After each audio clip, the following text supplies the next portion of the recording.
कहानी की शुरुआत में हम विल नाम के एक साइंटिस्ट को देखते हैं जो अल्जाइमर नामी बीमारी का इलाज ढूंढ रहा था, क्योंकि उनके पिता भी अल्जाइमर बीमारी के शिकार थे। विल का उसके पिता के अलावा इस दुनिया में और कोई नहीं था, इसीलिए वह हर हाल में अल्जाइमर नामी बीमारी की दवा बनाना चाहता था। अल्जाइमर एक ऐसी बीमारी है जिसमें धीरे धीरे मरीज की याददाश्त कमजोर होने लगती है और एंड में वह इंसान अपना नाम तक भूल जाता है। अब विल का इस दुनिया में अपने फादर के अलावा और कोई था भी नहीं, इसलिए वो अपने फादर को खुद से दूर होते नहीं देख सकता था। विल दिन रात मेहनत करके फाइनली एक दवा बना लेता है, लेकिन सबसे पहले इंसान पर इस दवा को टेस्ट करना एक रिस्की काम था, इसलिए यह दवा सबसे पहले एक फीमेल चिंपैंजी पर टेस्ट किया जाता है और जो रिजल्ट सामने आया उसने सबको हिलाकर रख दिया। इस दवा से वो फीमेल चिंपैंजी बहुत ज्यादा इंटेलिजेंट हो जाती है। विल जब उसकी इंटेलिजेंस देखता है तो उसे बहुत खुशी होती है और अब वो इस दवा को इंसानों पर इस्तेमाल करना चाहता है। विल सबसे पहले ये बात अपने सीनियर को बताता है और उसके बाद बोर्ड ऑफ मेंबर्स की एक मीटिंग रखी जाती है जहां पर वो अपनी प्रेजेंटेशन दे रहा होता है। विल की इस नई दवा से सबके सब बहुत खुश होते हैं क्योंकि इसके रिजल्ट्स बहुत ज्यादा पॉजिटिव थे। विल की प्रेजेंटेशन के दौरान दूसरी तरफ उस फीमेल चिंपैंजी को दिखाया जाता है जिसके ऊपर विल की दवा को इस्तेमाल किया गया था। वहां पर एक वर्कर आता है जो उसे वहां से दूसरी जगह शिफ्ट करना चाहता है, लेकिन आज उस चिंपैंजी का नेचर थोड़ा अलग था। वह उस जगह से दूसरी जगह शिफ्ट नहीं होना चाहती थी। जब वर्कर जबरदस्ती करता है तो उस चिंपैंजी को बहुत गुस्सा आता है। वह उस वर्कर का हाथ पकड़ लेती है और उसके बाद वहां से निकलकर चारों तरफ तोड़-फोड़ करना शुरू कर देती है।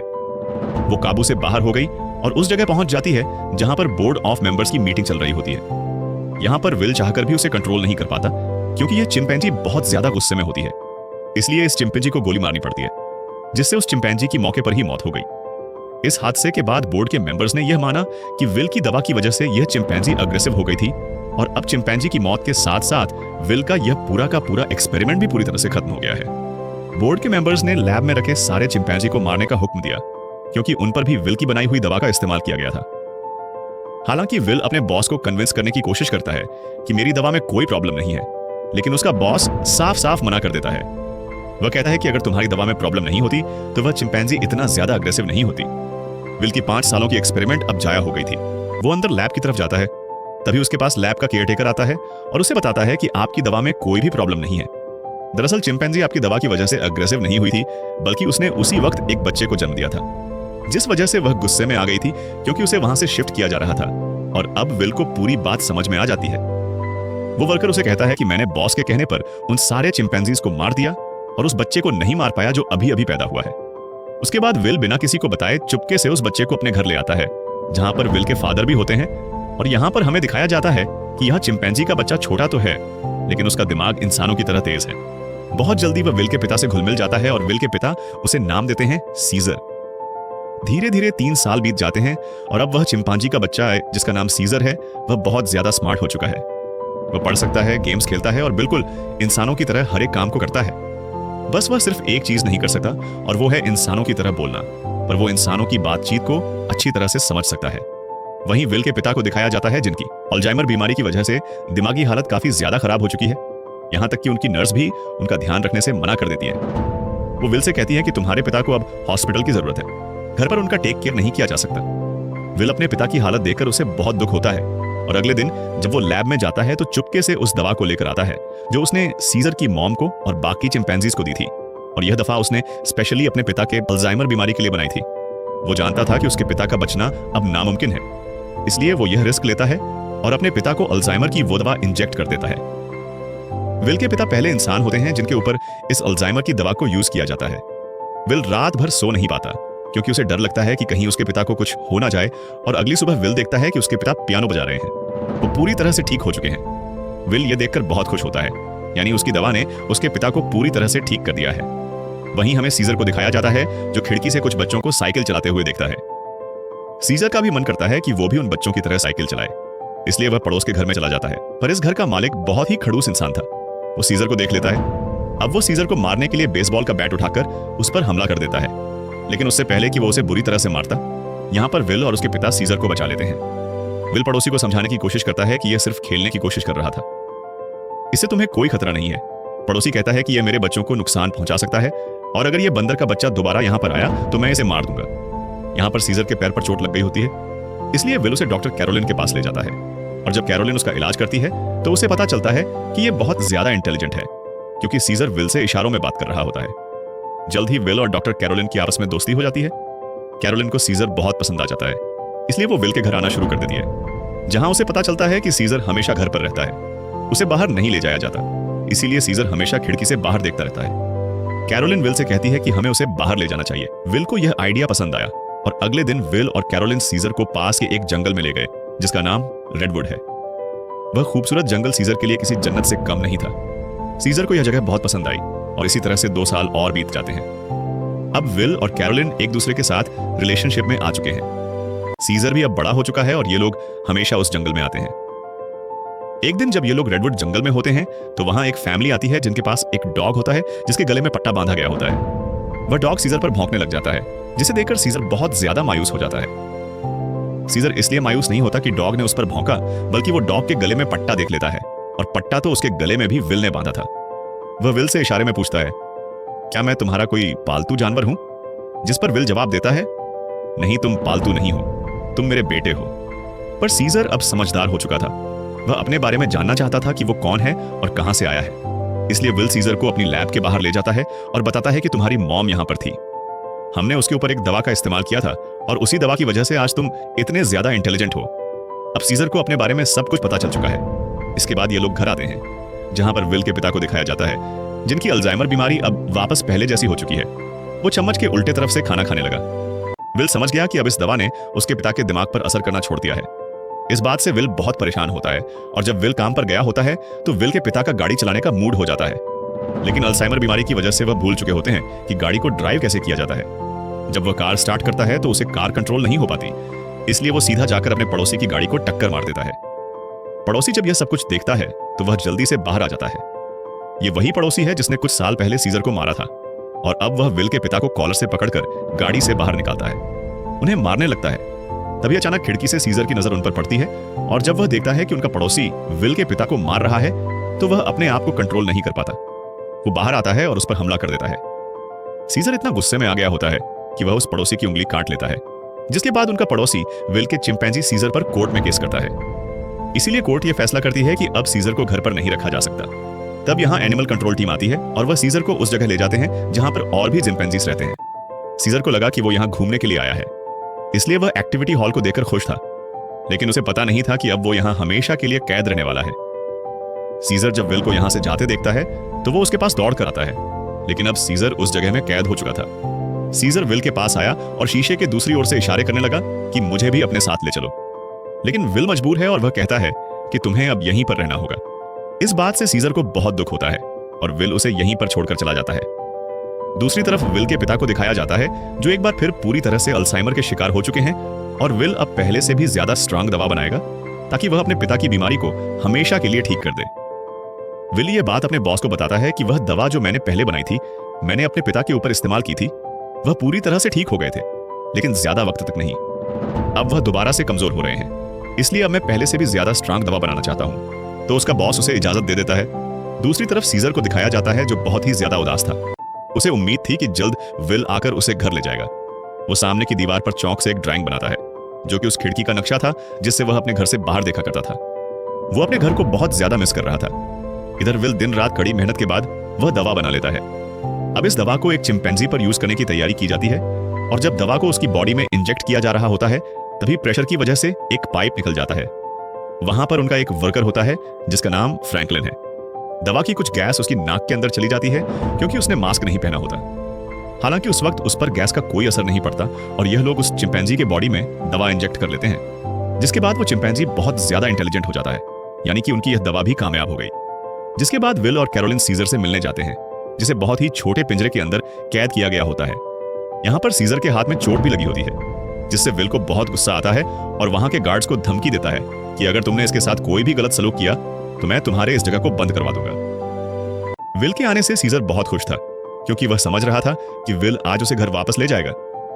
लेकिन विल उसे कहता है कि जब तक कोर्ट मुझे इजाजत नहीं देती मैं तुम्हें घर वापस नहीं ले जा सकता। जिसके बाद विल यहां से चला जाता है और सीजर बहुत ज्यादा उदास हो जाता है। उसे घर की बहुत याद आती है। यहाँ उसे गंदा खाना और जेल का स्टाफ उसके साथ बहुत बुरा सलूक करते हैं। जब विल अपने घर जाता है तो देखता है कि उसके पिता की हालत बहुत ज्यादा खराब है। वो उन्हें दवा देना चाहता है, पर विल के पिता मना कर देते हैं। वो कहते हैं कि अब मेरा वक्त आ चुका है और उसके बाद विल के पिता की डेथ हो जाती है।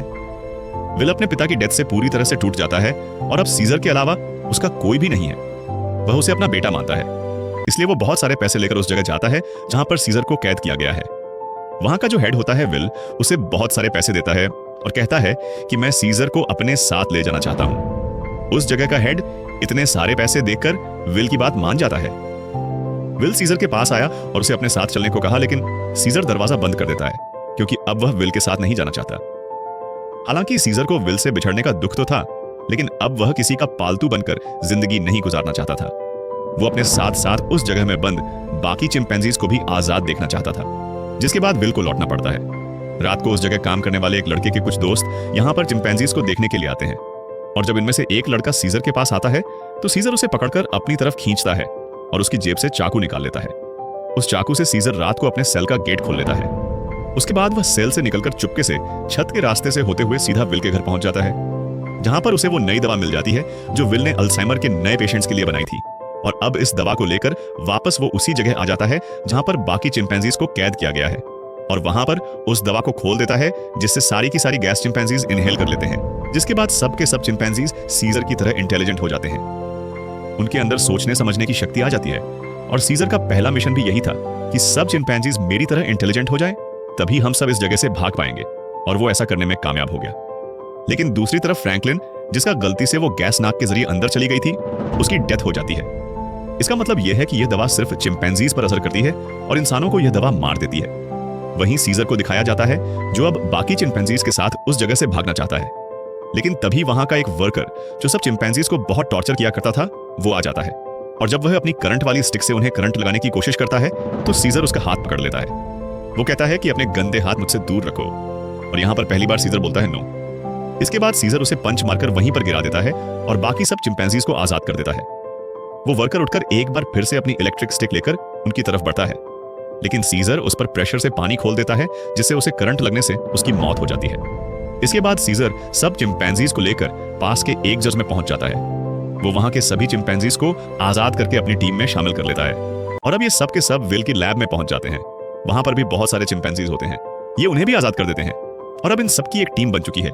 वहीं विल, जिसे सीजर की बहुत ज्यादा याद आती है, वह उस जगह कॉल करता है जहां पर सीजर को कैद कर रखा गया था, पर उसका कॉल कोई रिसीव नहीं करता। इसलिए वह जल्दी से कैरोलिन के साथ वहां पर पहुंच जाता है। वो देखते हैं कि यहां पर तो एक भी चिंपैंजी मौजूद नहीं। तभी उन्हें एक जख्मी वर्कर दिखाई देता है। विल उससे पूछता है कि यहां पर क्या हुआ। वह बताता है कि तुम्हारा सीजर सबको अपने साथ ले गया, और वह पहली बार बोला भी था। यह सुनकर विल बहुत ज्यादा परेशान हो जाता है, और अब वह समझ जाता है कि सीजर अपने सभी साथियों के साथ रेडवुड जा रहा है, जहां पर बचपन में उसे ले जाया करता था। सीजर शहर के रास्ते से अपने साथियों के साथ आगे की तरफ बढ़ रहा होता है।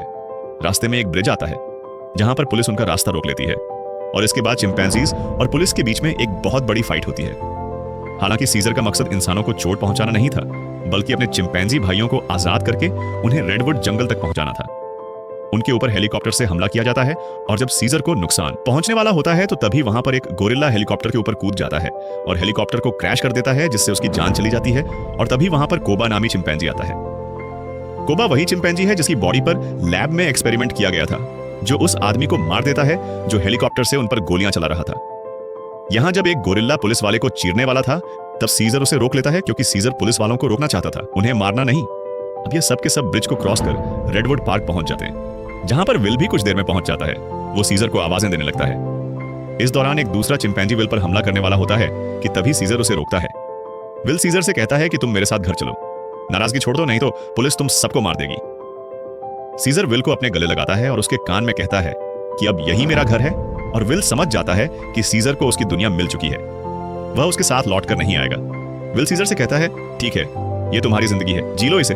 जिसके बाद विल सीजर को यहीं छोड़कर चला जाता है। अब सीजर और उसके साथियों की यह एक नई दुनिया है, और सीजर इन सब का लीडर है। वहीं हमें विल के पड़ोसी को दिखाया जाता है, जिसकी उंगली सीजर ने काटी थी और अचानक उसकी नाक से खून निकलने लगता है। दरअसल फ्रैंकलिन, जो विल का कोलीग था, जिसने एक्सपेरिमेंट के दौरान गैस इनहेल कर ली थी, वो ये सब कुछ बताने के लिए विल के घर आया था।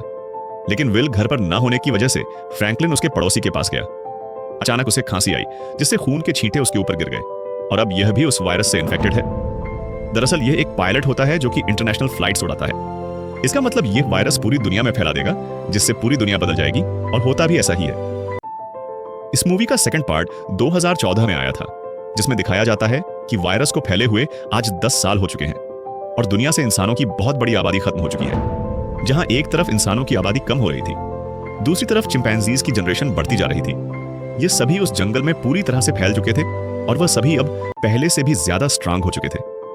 यहां हमें सीजर को दिखाया जाता है। वो अब भी सभी चिंपैंजीज का लीडर है और इस जंगल में सीजर का ही राज चलता है। इस जंगल में अब इंसानों का आना मना है। सीजर का अब एक बेटा हो चुका है जिसका नाम ब्लू आई है। एक दिन सीजर का बेटा जब अपने दोस्त के साथ जंगल में घूम रहा होता है, तभी उनके सामने एक इंसान आ जाता है जो जंगल में अपनी टीम के साथ हाइड्रोइक डैम देख रहा होता है ताकि पूरे शहर को इलेक्ट्रिसिटी दोबारा से दी जा सके, और यह डैम चिंपैंजीज के इलाके में है। वो आदमी जब सीजर के बेटे ब्लू आई और उसके दोस्त को देखता है तो वो बहुत ज्यादा डर जाता है और अपनी गन निकाल लेता है। सीजर का बेटा भी गुर्राने लगता है। वो आदमी डरकर गोली चला देता है जिससे सीजर के बेटे का दोस्त घायल हो जाता है। गोली की आवाज सुनकर सभी चिंपैंजीज यहां पर आ जाते हैं। साथ ही जिस आदमी ने गोली चलाई होती है उसके साथी भी आ जाते हैं जो यहां पर डैम ढूंढ रहे होते हैं। चिंपैंजीज उन्हें मारना चाहते हैं। वह सब उन लोगों पर बहुत ज्यादा गुस्सा होते हैं। तभी इंसानों के ग्रुप का लीडर आगे आता है जिसका नाम मैल्कम है। वो सीजर से बात करता है। वो उसे बताता है कि हम यहां पर किसी को नुकसान पहुंचाने के लिए नहीं आए, हम तो बस यहां सिर्फ शहर की बिजली ठीक करने के लिए डैम ढूंढ रहे हैं। सीजर उसे कहता है, चलो ठीक है, इस बार तुम आ गए, लेकिन दोबारा यहां पर मत आना, तुम सब यहां से चले जाओ। अब वो सब के सब यहां से चले जाते हैं। और इन्हीं चिंपैंजीज में जो कोबा होता है, जिसके ऊपर कभी इंसानों ने एक्सपेरिमेंट्स किए थे, जो इंसानों से बहुत ज्यादा नफरत करता है, वो सभी चिंपैंजीज से कहता है कि इंसान दोबारा से हमारे इलाके में आ गए हैं, वह हमें फिर से नुकसान पहुंचाएंगे, इसलिए इंसानों को हमें अपनी ताकत दिखानी होगी। और सीजर भी अब उसकी बातों में आ जाता है और ये सब तय करते हैं कि यह इंसानों की बस्ती में जाएंगे। और अब सीजर अपने घोड़े पर बैठकर सबके आगे होता है। उसके साथ सभी चिंपैंजीज इंसानों के इलाके में जाते हैं। यहां पर दिखाया जाता है कि जो पहले रोशनियों से चमकने वाला एक खूबसूरत शहर हुआ करता था, अब वह पूरी तरह से वीरान हो चुका है। यहां पर टेक्नोलॉजी और बहुत सारी चीजें अब पूरी तरह से खत्म हो चुकी हैं। सीजर अपनी पूरी सेना को लेकर इंसानों के इलाके में पहुंच जाता है, जहां पर मैल्कम एक बार फिर से सीजर के सामने आता है और वह सीजर से कहता है कि हम तुमसे माफी मांग चुके हैं। सीजर कहता है कि आज के बाद अगर हमारे इलाके में कोई भी आया तो हम उसे मार देंगे। हम युद्ध नहीं चाहते, लेकिन अगर इंसानों ने दोबारा हमारे इलाके में आने की कोशिश की तो हम किसी को नहीं छोड़ेंगे। यहां पर कोबा भी होता है। कोबा चाहता है कि वो इंसानों से युद्ध लड़े, लेकिन सीजर इंसानों को वार्निंग देकर यहां से पूरी सेना के साथ निकल जाता है। वहीं मैल्कम को दिखाया जाता है जो बहुत ज्यादा परेशान होता है, क्योंकि जिस जगह में ये लोग रह रहे थे वहां पर बिजली नहीं थी और उनका पावर प्लांट खास उसी जगह में था जहां पर चिंपैंजीज का इलाका था। वहां पर जाना मतलब अपनी मौत को दावत देना है, लेकिन सारी जिंदगी ये लोग बिना इलेक्ट्रिसिटी के तो नहीं रह सकते थे, इसलिए उन्हें हर हाल में वहां पर जाकर बिजली ठीक करनी थी।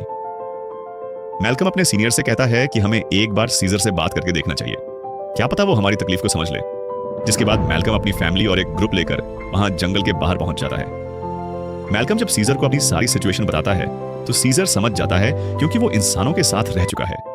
उसे पता है कि इलेक्ट्रिसिटी का मतलब क्या है और इंसानों के लिए वो कितनी जरूरी है।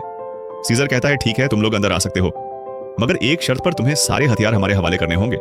मैल्कम मान जाता है और अब अपनी टीम के साथ वह उस जगह पहुंच जाता है जहां पर पावर प्लांट है, और इसके बाद ये लोग वहां पर काम करना शुरू कर देते हैं। मैल्कम की वाइफ और उसका बेटा चिंपैंजीज के बच्चों से बहुत जल्दी घुल मिल जाते हैं, और जब ये लोग पावर प्लांट पर काम कर रहे होते हैं तभी एक चिंपैंजी को वहां पर छुपी हुई एक गन मिलती है और वो गन सीधा वो लेकर जाता है सीजर के पास। और जब सीजर को पता चलता है कि इंसान अपने साथ छुपाकर यहां पर गन लाए हैं तो उसका गुस्सा एक बार फिर से भड़क जाता है और वो मैल्कम और उसके साथियों से कहता है, तुम जंगल छोड़कर चले जाओ। लेकिन तभी सीजर को पता चलता है कि उसकी पत्नी जो बहुत लंबे समय से बीमार थी, मैल्कम की पत्नी ने उसे दवा दी थी, जिससे अब वह पूरी तरह से ठीक हो गई। यह देखकर सीजर इंसानों को एक और मौका देता है। वो कहता है, तुम्हारे पास एक दिन और है, तुम इस पूरे पावर प्लांट को ठीक कर सकते हो और इसके बाद यहां से चले जाना। दरअसल मैल्कम का एक साथी जो कभी एक पुलिस ऑफिसर हुआ करता था, उसे चिंपैंजीज पर बिल्कुल भरोसा नहीं है। वह उनसे नफरत करता है और वह यहां पर गन्स लेकर आया होता है। उनके पास और भी गन्स होते हैं, और जब ये लोग गन्स एक दूसरे को पास कर रहे होते हैं तो ऊपर से कोबा देख लेता है। कोबा गुस्से से लाल हो जाता है कि ये इंसान तो बिल्कुल भी भरोसे के लायक नहीं है, और कोबा इंसानों से बहुत ज्यादा नफरत करता है और वह जल्दी से सीजर के पास जाता है। वह उसे बताता है कि इंसानों के पास और भी हथियार हैं, इंसान भरोसे के लायक नहीं है, तुम्हें उन्हें हमारे इलाके से निकालना होगा। जिस पर सीजर उसे सब्र रखने को कहता है। इस बात से कोबा को गुस्सा आता है। वो कहता है, तुम्हें अपने साथियों की बिल्कुल भी परवाह नहीं है, तुम इंसानों से प्यार करते हो क्योंकि तुम भी उन्हीं में से एक हो। और अब सीजर को इस बात पर गुस्सा आता है और वह कोबा पर हमला कर देता है। सीजर उसे बहुत बुरी तरह से घायल कर देता है। कोबा अब बदले की आग में जलने लगा। वो यहां से सीधा उस जगह जाता है जहां पर इंसान और उनके हथियार हैं। वो वहां से इंसानों के हथियार लेता है और बहुत सारे इंसानों को मार देता है। और उन्हें मारने के बाद वापस वो अपने इलाके में आता है, जहां पर वो अपने ही चिंपैंजीज के कई घरों को आग लगा देता है। और जब मौका देखता है कि सीजर बिल्कुल अकेला है, उसके पास कोई भी नहीं है, तो वह चुपके से सीजर को भी गोली मार देता है। सीजर वहीं झाड़ियों में गिर जाता है। इसके बाद कोबा अब सभी चिंपैंजीज के पास जाता है और कहता है, इंसानों ने हमारे घर जला दिए और हमारे लीडर सीजर को भी मार दिया। वो हम पर हमला कर रहे हैं, हमें उन्हें सबक सिखाना होगा। कोबा इंसानों के खिलाफ युद्ध का ऐलान कर देता है। साथ ही वह यह भी ऐलान करता है कि अब मैं तुम सबका लीडर हूं। इसे सब लीडर मान लेते हैं और इंसानों से युद्ध लड़ने के लिए तैयार हो जाते हैं। दूसरी तरफ इंसानों को दिखाया जाता है जहां उनके घरों में अब लाइट आ चुकी होती है, क्योंकि पावर प्लांट ठीक हो चुका है। वो सब एक साथ मिलकर एंजॉय कर रहे होते हैं। वहीं कोबा अपनी पूरी सेना के साथ उस जगह पहुंच जाता है जहां पर इंसानों के हथियार हैं। सबसे पहले ये चिंपैंजीज इंसानों के हथियार को लूटते हैं और इसके बाद उन्हीं हथियारों से इंसानों के ऊपर हमला कर देते हैं। कई इंसानों को मार दिया जाता है। यहाँ पर वो छोटा चिंपैंजी भी होता है जिसे जंगल में एक इंसान ने गोली मारी थी, और अब कोबा उसे हथियार देता है और कहता है तुम्हें इंसानों को मारना होगा। पर वो मना कर देता है, क्योंकि सीजर ने उसे सिखाया था कि कभी भी किसी भी इंसान पर बिना वजह हमला मत करना। और जब वह बच्चा कोबा का आर्डर नहीं मानता तो कोबा उसे मार देता है। साथ ही जो चिंपैंजीज उसका हुक्म नहीं मानते वह उन्हें कैद कर लेता है। वहीं जंगल में मैल्कम और उसकी वाइफ शहर की तरफ आ रहे होते हैं। तभी वहां पर उन्हें सीजर दिखता है, जो बहुत बुरी तरह से घायल होता है। वो सीजर को अपनी गाड़ी में बैठाकर अपने घर ले आते हैं। वो उसका ट्रीटमेंट करते हैं और सीजर का अच्छी तरह से ख्याल रखते हैं, जिससे सीजर की जान में दोबारा जान आ जाती है। सीजर के होश में आने के बाद वो उन्हें बताता है कि मेरे पर हमला मेरे साथी ने किया है, जिसका नाम है कोबा। मैल्कम को भी यहां पर पूरी बात समझ में आ जाती है। सीजर पूरी तरह से ठीक नहीं था, इसीलिए उसे पूरी तरह से रिकवर करने के लिए मैल्कम मेडिसिन लाने के लिए स्टोर पर जाता है। और तभी उसके सामने सीजर का बेटा आ जाता है, जिसके हाथ में गन होती है। वो मैल्कम को शूट करने वाला होता है कि मैल्कम उसे बता देता है तुम्हारे पिता सीजर अब भी जिंदा है, वो हमारे पास हैं और उन्हें और किसी ने नहीं बल्कि कोबा ने शूट किया है। इसके बाद मैल्कम सीजर के बेटे को अपने घर ले आता है। वह अपने पिता को जिंदा देखकर बहुत खुश हो जाता है, जहां पर सीजर का बेटा सीजर को बताता है कि किस तरह से कोबा ने अपने आप को लीडर बनाया और उसने बाहर की दुनिया में मासूम लोगों की जान ली। सीजर के बेटे को भी अब पता चल चुका है कि उसके पिता सीजर पर और किसी ने नहीं बल्कि कोबा ने गोली चलाई। इसीलिए अब वह वापस उसी जगह जाता है जहां पर कोबा ने इंसानों को और बहुत सारे चिंपैंजीज को बंदी बनाकर रखा है। सीजर का बेटा सबको आजाद कर देता है। मैल्कम भी उनका साथ देता है और वह उन सबको टावर के अंदर ले आता है, जहां पर उसकी मुलाकात वही पुलिस ऑफिसर से होती है। वह ऑफिसर मैल्कम को बताता है कि इलेक्ट्रिसिटी आने के बाद मैंने रेडियो से आर्मी के साथ कांटेक्ट कर लिया है और बहुत जल्द बहुत बड़ी आर्मी की सेना यहां पर आने वाली है, जो सभी चिंपैंजीज का खात्मा कर देगी। साथ ही वह यह भी बताता है कि मैंने टावर के ऊपर बहुत सारे बॉम्ब्स को फिट कर दिया है, ताकि जब चिंपैंजीज टावर के ऊपर चढ़ेंगे तो मैं बॉम्ब को ब्लास्ट करके उन सब चिंपैंजीज को मार दूंगा। हालांकि इसमें उसकी खुद भी जान चली जाएगी। उसके हाथ में रिमोट कंट्रोल होता है और अब यह देखने के बाद मैल्कम और सभी इंसान वहां से भागना शुरू कर देते हैं।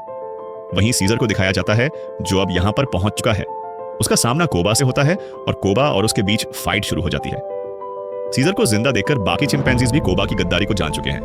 वहीं हमें उस पुलिस ऑफिसर को दिखाया जाता है जो टाउन के एक हिस्से को बॉम्ब से ब्लास्ट कर देता है, जिसमें कई सारे चिंपैंजीज मारे जाते हैं। लेकिन कोबा, सीजर और उसके कई साथी अब भी जिंदा हैं। जब कोबा देखता है कि बहुत सारे चिंपैंजीज वापस सीजर को सपोर्ट करने लगे हैं, तो वह उन सब पर गोलियां चलाना शुरू कर देता है। तभी सीजर काफी ऊंचाई से कोबा पर हमला कर देता है और उसे बिल्डिंग से नीचे धकेल देता है। कोबा लोहे की रड से लटक जाता है। अब वह सीजर से कहता है प्लीज मुझे बचा लो, जिसके बाद सीजर उसका हाथ पकड़ लेता है। लेकिन कोबा ने जो किया है उसे माफ नहीं किया जा सकता, इसीलिए सीजर उसका हाथ छोड़कर उसे नीचे गिरा देता है, जिससे उसकी मौत हो जाती है। और अब मैल्कम और सीजर एक दूसरे के सामने होते हैं। ये दोनों एक दूसरे से हाथ मिलाते हैं, यानी कि ये दोनों अब अच्छे दोस्त हैं, जैसे कभी सीजर विल का हुआ करता था। मैल्कम सीजर को बताता है कि बहुत जल्दी यहां पर आर्मी आने वाली है, तुम सबको यहां से निकलना होगा ताकि इस जंग को रोका जा सके। सीजर कहता है कि अब इंसानों और चिंपैंजीज के बीच जो वॉर है उसे कभी खत्म नहीं किया जा सकता। इसी के साथ यह कहानी खत्म हो जाती है।